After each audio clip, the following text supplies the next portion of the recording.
আসসালামু আলাইকুম এভরিওয়ান, কেমন আছেন সবাই? আশা করি ভালো আছেন। আমিও আলহামদুলিল্লাহ ভালো আছি। আজকে আপুর বাসায় ভাত খাবো। তো আপু জানে আমার বিফ অনেক পছন্দ। তো আপু একটা আইটেম করছে আর ভাইয়া হচ্ছে আরেকটা করছে। আপু হচ্ছে এই ছোট ছোট করে বিফগুলি কেটে তারপর হচ্ছে আলুগুলাও ছোট ছোট এগুলা রান্না করে তারপর আবার কীভাবে জানি ভাজা ভাজা করছে। এটা খেতে এত মজা, এত মজা, মানে এটা এটা থাকলে আর অন্য কিছু খেতে ইচ্ছে করে না। এটা খেতে যে এত ভাল লাগে।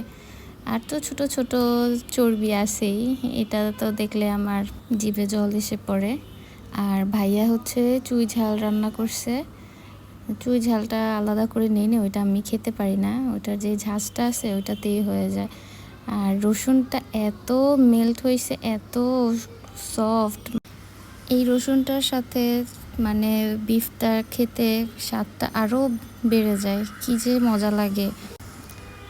আজকে আমার দুপুরে এটাই খাবার ছিল। আর হচ্ছে আবারও বললাম যে রসুনটা খেতে যে কি ভাল লাগছে, একদম ক্রিমি, সেই স্বাদ।